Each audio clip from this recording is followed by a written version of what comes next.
And welcome back to my Geekdom, guys. King Shadow Omega bringing you another One Piece rules. Another theory video, Power Creep Theory, Episode 2. This is about Shanks and Buggy. Now, while going through Oda's message of, you ain't shit, I started going through it, right? And I was like, okay, well, Shanks, we clearly saw you weren't shit, right? Shanks showed you. We know that with Shanks. And then I was going through, like, parts of the East Blue, and I was like, huh. Luffy versus his Buggy fight has a lot of interesting points. And then when we see Buggy again, there's more interesting points. So I figured, you know what? And then I started thinking of Shanks, right? And I was like, what's he doing in East Blue?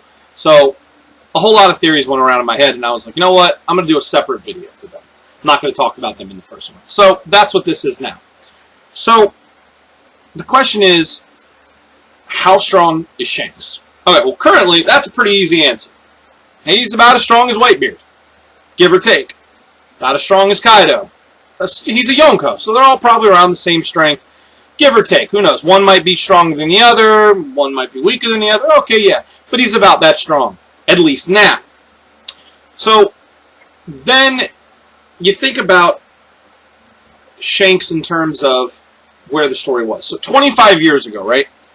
Because it's 22 years before the beginning of the story was Roger's execution. So 24 now for the time skip. And I can assume about a year before Roger died is when he disbanded the crew. He was likely the Pirate King at that point. About 25 years from the current storyline, Shanks and Buggy were on the Pirate King's crew. Now, here's the question. They were both cabin boys. Did they go to Raftel? It has never specifically been said. No one knows how to get there. Well, that's interesting. Ray Lee's been. And Shanks is currently a Yonko, but again, he's not been to Raftel. So, or at least not as an emperor. So the question is, why? Why isn't he been to Raftel? Does he not know? Was he not part of the crew? Did he leave early? Or did not all of the crew go to Raftel? I mean, from what we've found out in Zoe, Raftel requires you to find 4 other locations, do something there, and then Raftel appears. At least that's what I got from it, from the road poneglyph shit that they were talking about in Zoe. Well, why hasn't Shanks gone? Has Buggy, have they been there? We don't know. We know Ray Lee has been there. He's the only character we've met who has been to Raftel. What about Crocus? Is Crocus gone? Was he part of the crew then? He went with them on the last expedition. Tom was never a crew member. He made the ship for him, but that was it. So, we don't know anything about Raftel, really. We know nothing. Literally, what Zoe told us is all we've ever known. And that it's the last island. The figurative last island of the Grand Line. And I say figurative because if you look at, like, the Grand Line, it's like one long strip, right? It might not be the last one. It might be like here, right? Instead of like the end. Because no one's found it and they call it the last in the Grand Line. It might not be the last. I mean, if that's the case, everyone should just explore a little bit more thoroughly. It's been 20 years, no one's been there. 25 years, realistically. So, that makes a difference, I think. So, okay, I'm all for that. That makes total sense.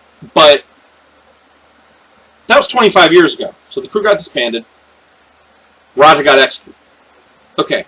Shanks was what? He's like 40 right now? Give or take. I think he was like 39 and now he's like 41 or something like that. Or he was 37 and now he's 39, something like that. So he was like 15, we'll say. Right? 15, 16, 14, something like that. Before, when Roger died. Or when they became Pirate King or whatever.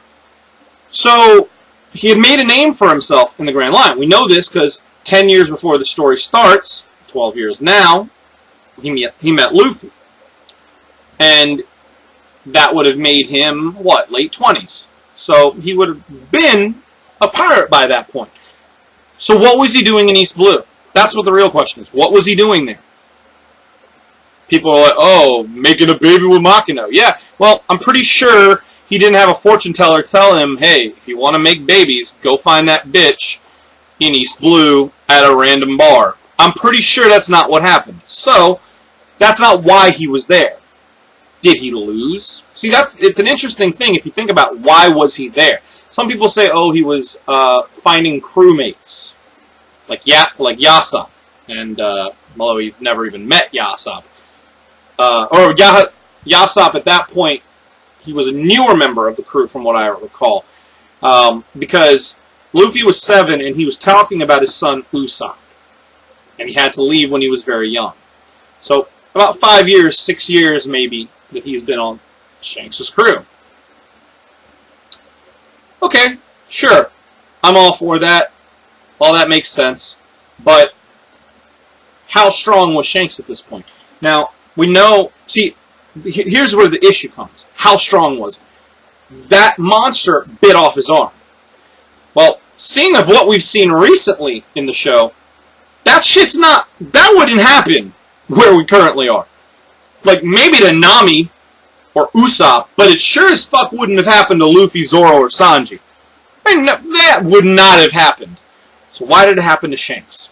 Was Shanks weaker? Was he not that strong yet? Like, I don't doubt his skills, but like in terms of physical ability, was he not that strong yet? Was his haki not? Did he not have haki yet?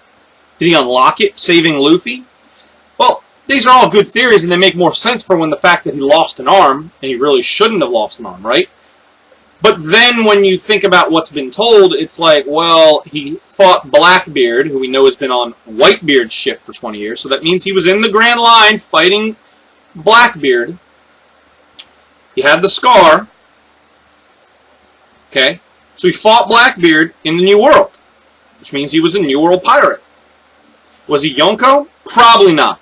Personally, I think he got beaten by a Yonko, and then my personal theory is he got beaten by a Yonko, and he was relaxing, gathering up some new crew, and getting ready to set sail. He stayed at Fuchsia Village for a year, from what I understand. Why was he in East Blue, though? Has never been explained. He might have just landed there. Maybe he was going to his old captain's... I mean, it wasn't his town, because Logtown is right next to the entrance to the Grand Line. You wouldn't need to go all the way out to Fuchsia Village. But maybe he was just exploring his old captain's sea, for the sake of it. Who knows? Shanks seems like a laid-back guy. We know he fought Mihawk multiple times, and it's been hinted at that he was a swordsman. It hasn't specifically been stated, but if he fought Mihawk, had battles that raged across the seas, then you can assume that they had pretty epic duels, and that maybe at one point Shanks was a contender to be the best swordsman in the world. Now, some people have whole theories about how he was a better swordsman than Mihawk. Well, I'm not getting into the theories now for that. But what was he doing? Why was he there? How strong was he? Now, personally, I think he had probably just licking up some old wounds before heading back out to the New World. I don't think he was a Yonko yet. I think that happened after. But he wasn't a scrub. But he lost his arm. That's where things get at. Which is why I'm thinking maybe he was licking some wounds. And it could have just been that he dove in without thinking. That could just be Oda's answer to it. It might not be anything complicated, because we like to overthink things with One Piece. Well, then here's the big issue. Buggy. Buggy was on the same ship as Shanks. Used to acknowledge Shanks. So, Whitebeard remembered him.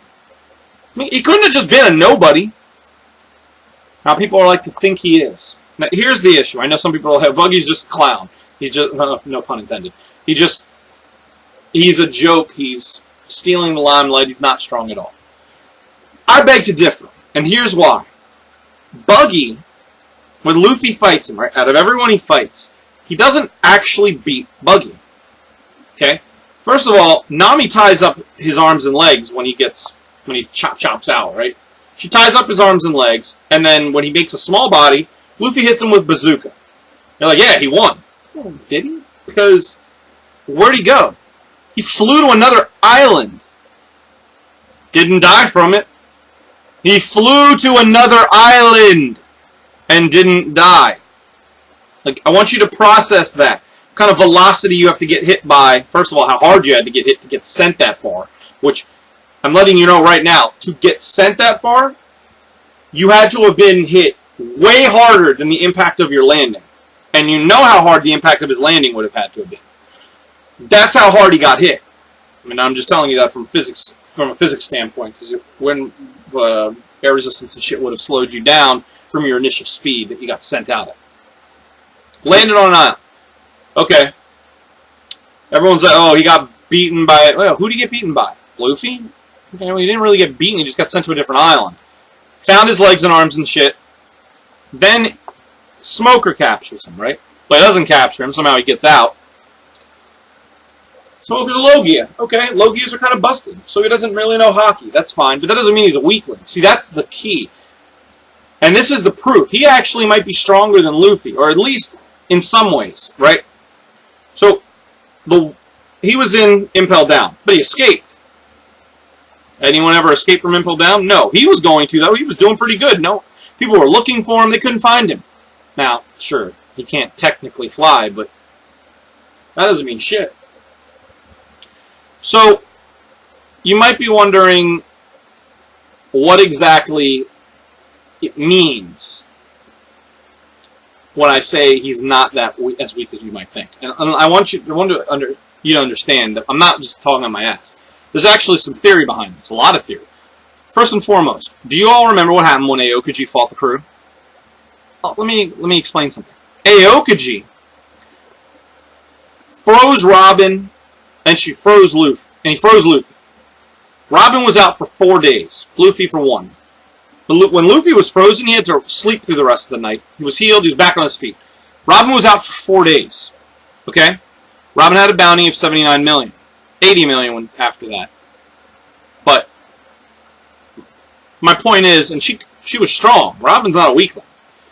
And most people would say, oh, Robin's way stronger than Buggy. Okay, except that at the war, when Aokuji froze everyone, remember how big of a procedure this was going to be? Oh, it's so dangerous. Like, we're not sure. She might die, etc. Except, this is what happens. Aokuji freezes everybody at the war, and a bunch of them get melted because of Akainu's magma. Buggy's not out. Buggy's back on his feet running around. Luffy was out for the day. Robin for 4 days. No recovery period for Buggy. Buggy is kind of strong. I don't know if you realize it, but he was carrying around Jinbei and Luffy like it was nothing. He's actually kind of strong. Can't get hurt by Hawkeye. Hawkeye slashed at him. Didn't matter. Interesting, right? When you start thinking about it that way, you're like, well, maybe he's just fooling around the whole time. Is he actually that weak? It's a good way to think about it, right?